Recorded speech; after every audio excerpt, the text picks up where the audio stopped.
The Holy Gospel according to Luke, the 21st chapter. Glory to you, O Lord. When some were speaking about the temple, how it was adorned with beautiful stones and gifts dedicated to God, Jesus said, "As for these things that you see, the days will come when not one stone will be left upon another. All will be thrown down." They asked him, "Teacher, when will this be? And what will be the sign that this is about to take place?" And Jesus said, "Beware that you are not led astray. For many will come in my name and say, 'I am he,' and the time is near. Do not go after them. When you hear of wars and insurrections, do not be terrified, for these things must take place first, but the end will not follow immediately." And then he said to them, "Nation will rise against nation, and kingdom against kingdom. There will be great earthquakes, and in various places famines and plagues, and there will be dreadful portents and great signs from heaven. But before all this occurs, they will arrest you and persecute you. They will hand you over to synagogues and prisons, and you will be brought before kings and governors because of my name. This will give you an opportunity to testify. So make up your minds not to prepare your defense in advance, for I will give you words and a wisdom that none of your opponents will be able to withstand or contradict. You will be betrayed even by parents and brothers, by relatives and friends, and they will put some of you to death. You will be hated by all because of my name, but not a hair on your head will perish. By your endurance, you will gain your souls." The Gospel of the Lord. Praise to you, O Christ.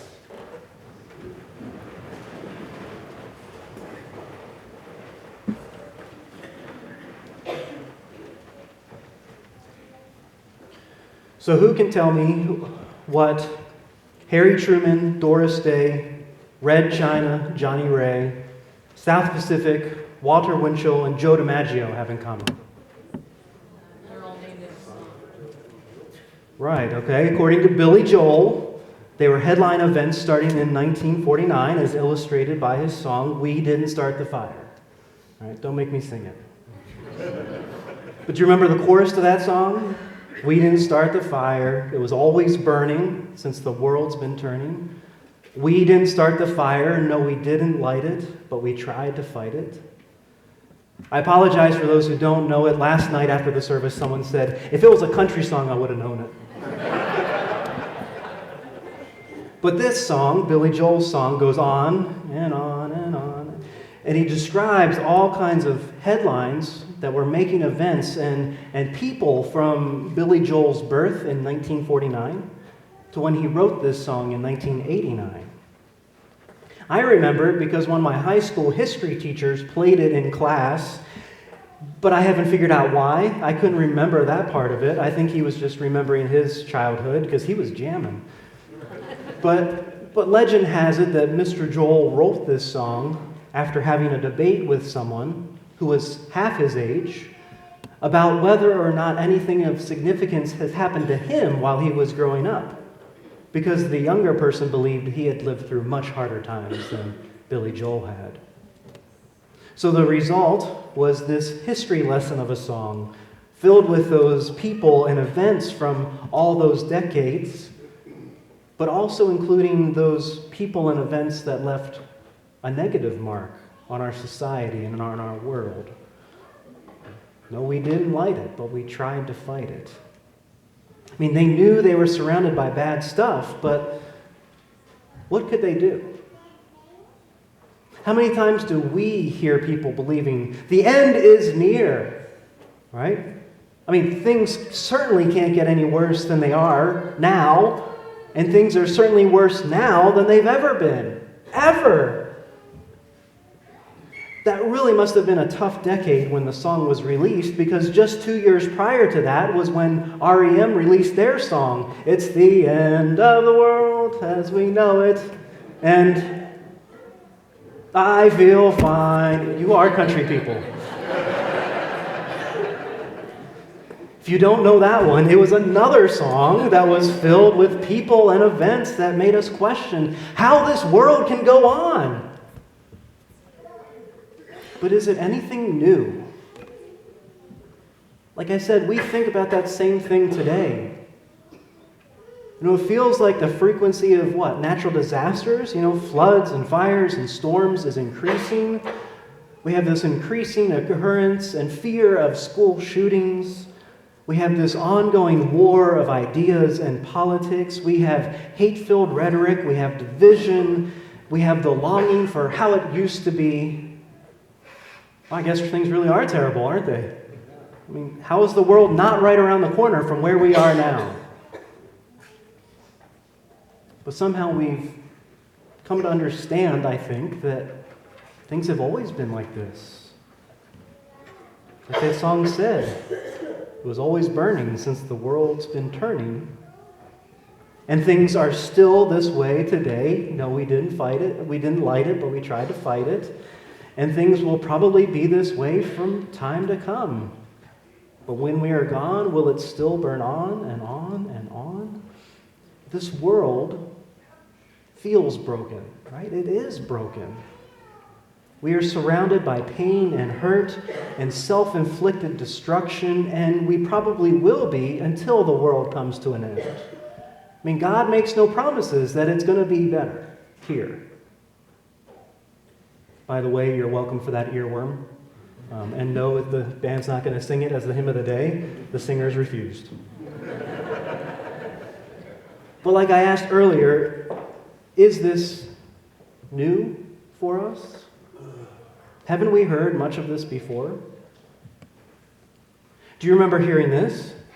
The days will come when not one stone will be left upon another. There will be wars and insurrections. Nation will rise against nation and kingdom against kingdom. There will be earthquakes, famines, plagues, dreadful portents and signs from heaven.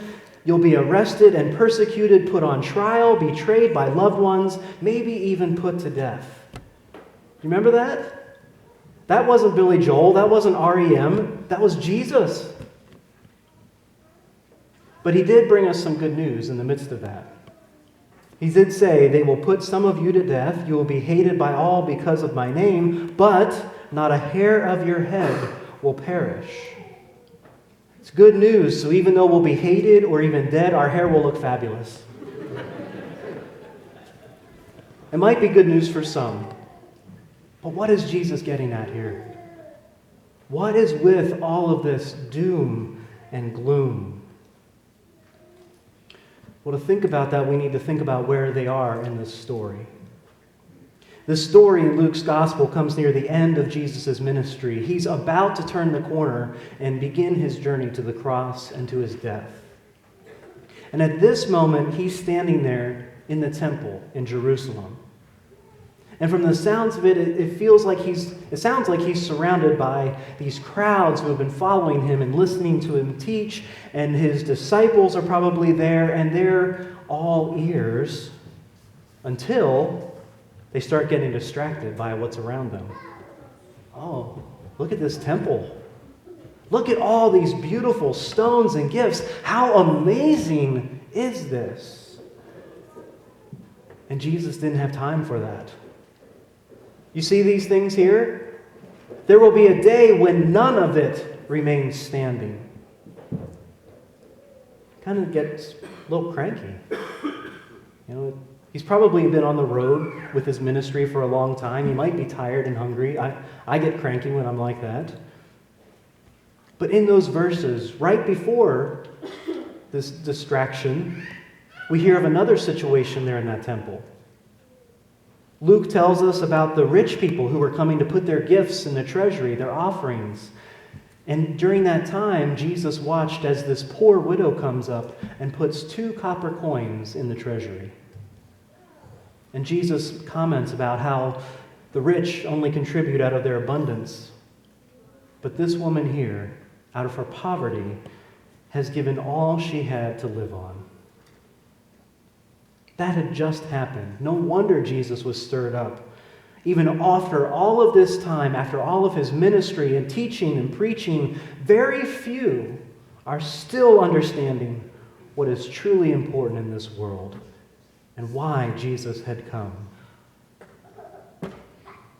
So there they are, and the crowds are commenting about this beautiful temple, and Jesus says, this building doesn't matter. It's not going to be here forever. And that made me think, actually, about a year and a half ago when we celebrated our 100th anniversary of this building here. I remember when we were beginning to plan that, and I may have mentioned to a few people, I was getting a little nervous about that celebration because it felt like we were getting ready to celebrate a building. Bricks and mortar, furnishings, that stuff that's not going to last. But when that day came around, instead what happened was a celebration about what God had done here in this place in those 100 years. It was fun to see because it was a different way of understanding why we were here and what this building is for, and it was a reflection of what God had come to do in this world. It would turn me upside down, I know that. But back to Jesus, after he tells them that the temple would not stand for long, well, they want to know more. When will this happen, Jesus? How will we know? What is this going to look like? And Jesus does what he does best and doesn't really answer their question. Instead, he talks about all those other things that are going to happen, the wars and earthquakes and famines and persecutions, dire warnings for what sounds like the end of civilization. But then again, we know that those things have happened in every century since Jesus rose from the dead. And they're still happening. And sadly, I suspect they will continue to happen for the foreseeable future. Which gets us back to wondering, where's our hope in the midst of all of this? And I think Jesus describes the end of the world in such vivid language because in every century, ordinary people like us have moments where they've felt that their world is falling apart. And Jesus was there to remind us and those listening that through our belief in his dying and rising, we will see a new beginning coming out of every painful ending. We can trust that painful endings will lead to a new and abundant life. We can trust that the end is not near because of this hope that we have in God. We can trust that we, each one of us, will have those words to tell of the amazing things that God has promised to each of us and that God is doing in this world. And that's good news. Because I bet every one of us here has experienced some sort of painful ending. Whether it's been a dream that's crumbled or part of the world that you've built felt like it fell apart, or maybe your hopes were dashed, or something or someone you thought that you could always count on, that you could always trust, that would always be there, has been taken away or has crumbled, and it left you feeling lost and hopeless. I mean, we turn on the news every day. We get texts from our friends and family members. We find out things about ourselves all the time. But through these stories, these wild stories and predictions, and like a promise of a burning oven, we are reminded that our approach to these painful endings as children of God is trust. Trust that God can create something new out of the most desolate place. Do you remember that line you read earlier this service during the prayer of the day? What did that say? That said, "Embrace us with your mercy, that with you as our ruler and guide, we may live through what is temporary without losing what is eternal." Live through what is temporary without losing what is eternal. Isn't that our hope? Our faith? That we don't trust in a building or in the world around us, those things that are temporary, because we trust in relationship with the risen and eternal one who leads us continually from what is broken to what is whole, who leads us from devastation that's all around us to the healing we experience from above. who leads us from fear to confidence, and who always leads us from death to new life. Thanks be to God. Amen.